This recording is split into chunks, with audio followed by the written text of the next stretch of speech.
is coming. So let's dissect the Book of Calling. It might take me a little bit to get through this because I'm feeling a little bit under the weather, but I thought I'd make a video today anyway. So the Book of Calling, which starts on page 93, it's got a lot of material in it that you got to read slowly. So let's see, as I'm dissecting it here, it mentions that it's the Book of Ningishida, Ninaxakudu, the Book of Asaluxi, and the Book of Azag, the Enchanter. These are all deities that can be looked up in the Sumerian pantheon, and such as Ningishida, the gatekeeper to the underworld,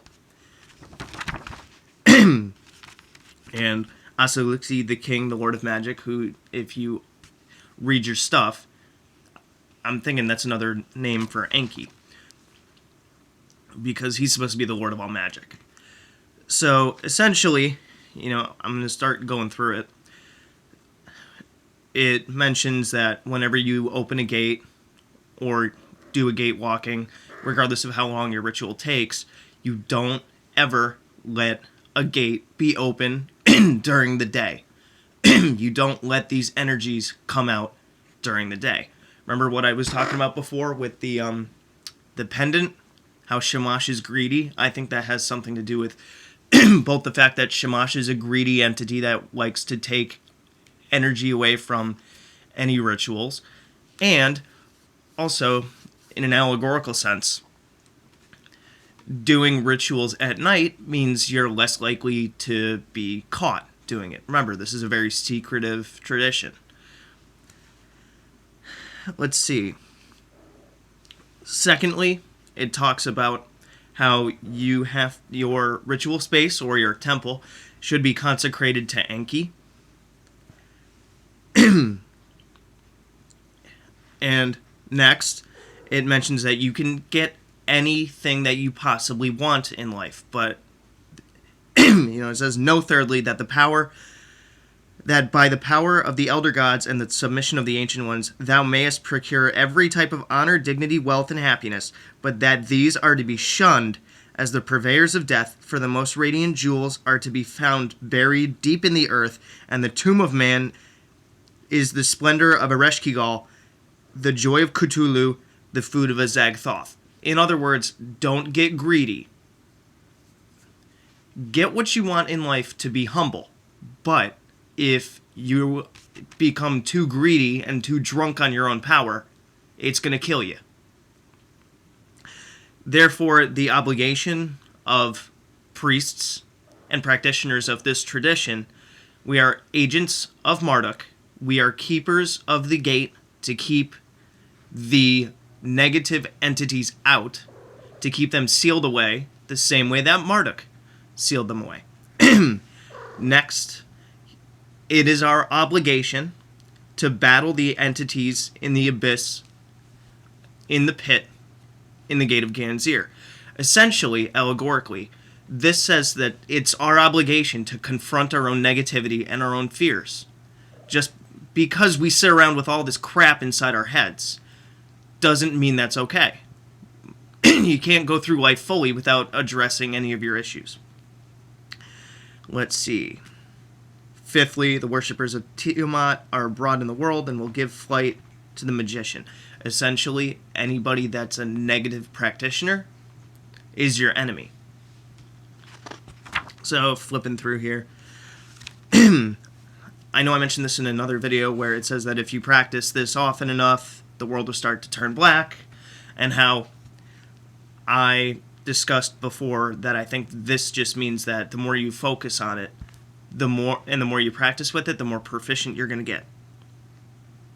It also says that, "And around thee shall appear the flame, like lightning, flashing in all directions, and all things will appear amid thunders, and from the cavities of the earth will leap forth the Anunnaki dog-faced, and thou shalt bring them down."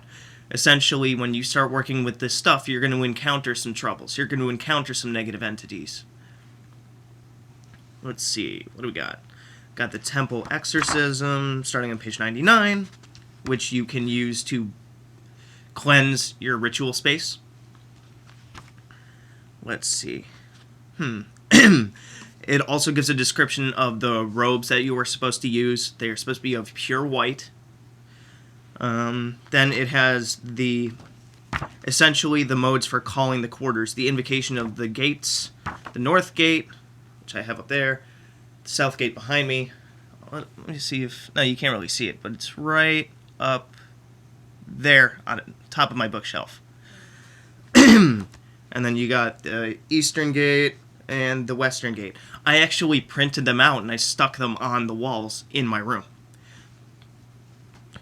Now, after you do the invocations of the gates, then you have the invocation of the four gates, which is a separate conjuration to kind of solidify the power in your temple.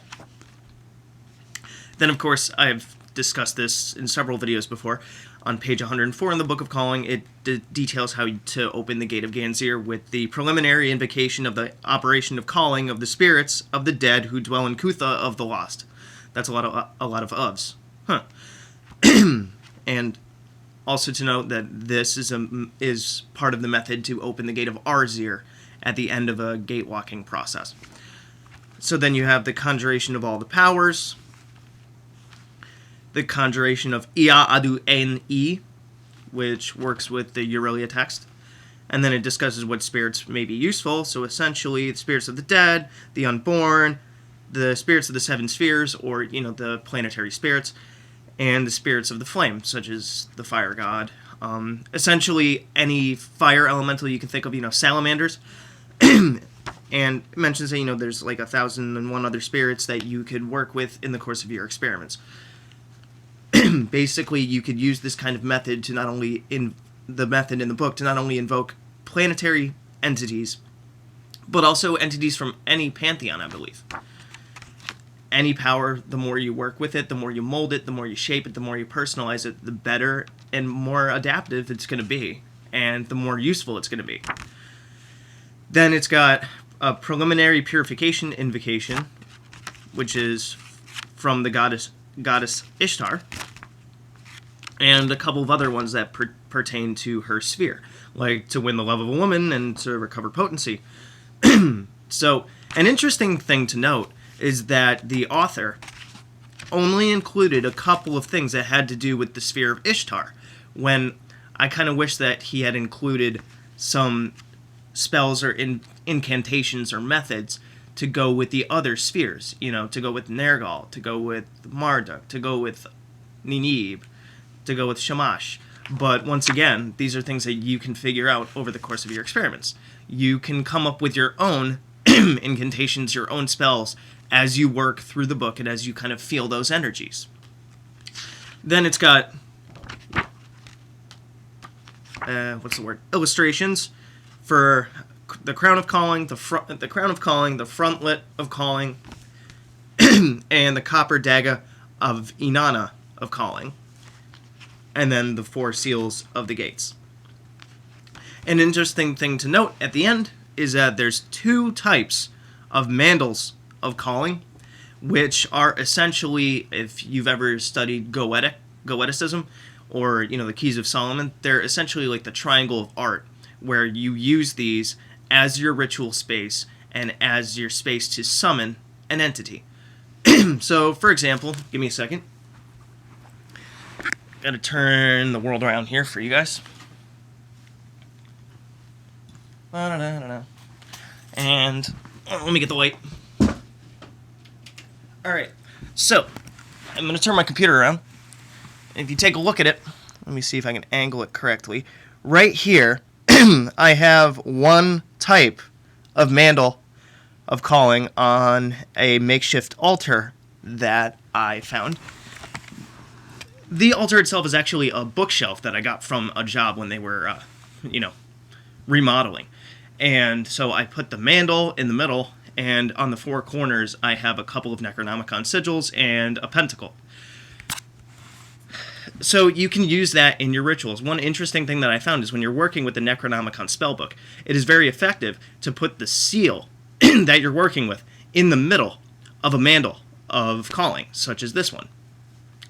I'm currently doing a lot of different research when it comes to working with the mandals and really working on making my summoning more effective. So that's why I decided to focus on the Book of Calling today, to kind of jumpstart and give myself a little boost with working with, summoning more entities.